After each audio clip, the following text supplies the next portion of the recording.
Como é que deve ser o meu manejo de pastagem no período que está iniciando as águas?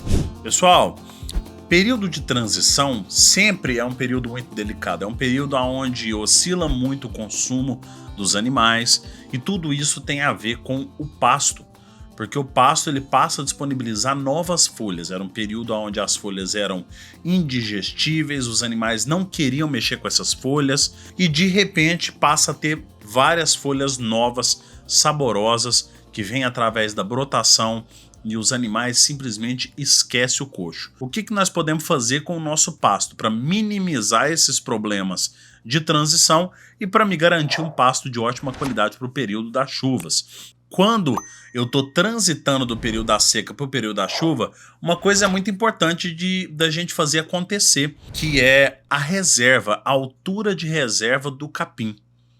O capim que está lá no período da seca, ele deve ser consumido até uma determinada altura. Inclusive lá dentro da Escola de Pecuária Lucrativa nós temos uma aula que fala só sobre as alturas de manejo de cada um dos capins, que está dentro do nosso pilar de manejo de pastagens. Mas vamos pegar um exemplo aqui. A Braquiária brisanta, que tem uma altura de reserva de 20 centímetros, no período da seca eu não posso deixar que as reservas vegetais fiquem mais baixas do que 20 centímetros. Porque quando chega nessa altura, eu ainda estou permitindo que esse capim, a hora que começar a chover de novo, ele consiga pegar a água, a energia do sol, fazer a fotossíntese e criar novas folhas. Se eu abaixar demais essa reserva, eu perco muito essa capacidade.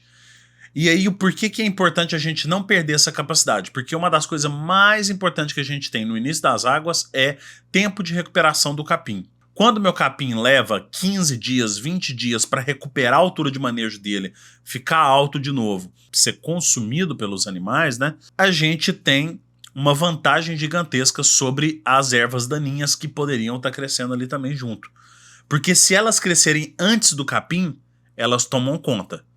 E isso é um sinal fortíssimo de degradação da sua pastagem. Quando eu deixo meu capim com a altura de reserva menor do que a indicada, por exemplo, na Braquiária brisanta, a marandu, que é 20 centímetros, eu deixo com 10 centímetros. Ao invés de voltar em 20 dias, ela vai voltar em 40, 50, 60 dias. Porque aí ela precisa voltar a desenvolver a saúde da raiz para depois voltar a desenvolver a saúde do capim.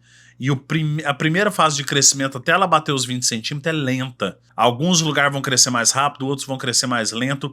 E vai começar a ter aquele que é um outro sentido de degradação.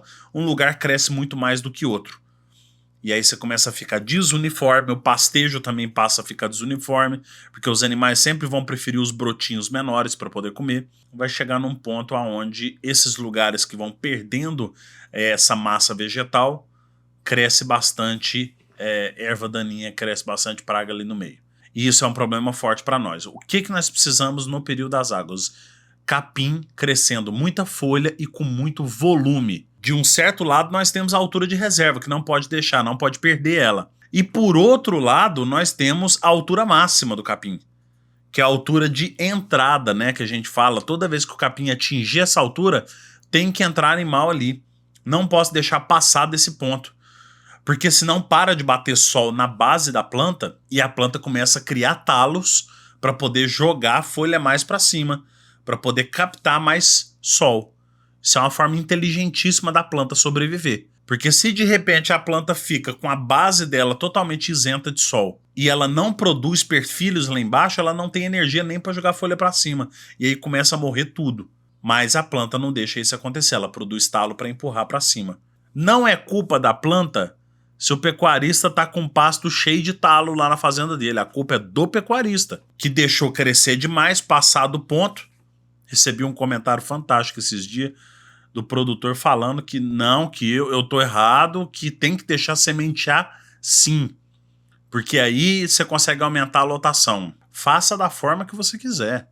Deixar sementear é falta de responsabilidade, porque aí cai semente na base que está totalmente isenta de luminosidade e só vai acontecer a germinação. Germina e a planta morre no mesmo momento. Então é perda de tempo, é desperdício de semente e você poderia estar ganhando muito mais produtividade deixando o seu capim na altura correta, deixar ele perfilhar bem, deixar ele crescer folhas dentro do ponto ótimo de crescimento do capim, né? A zona de crescimento ideal. Você pode assistir vários vídeos nossos aí sobre pastejo rotacionado. Vou deixar aqui em cima uma playlist sobre as várias vezes que nós falamos sobre pastejo rotacionado para você assistir aqui. Certo, pessoal? Espero que vocês tenham gostado desse vídeo. Compartilhe esse vídeo com pessoas que estão utilizando o pasto. Na sua opinião, não está muito correto a utilização desse pasto? Manda isso daqui, porque às vezes o santo de casa não faz milagre, aí você manda com outra pessoa falando a mesma coisa, beleza? E eu te aguardo no nosso próximo vídeo. Forte abraço, até a próxima. Tchau, tchau.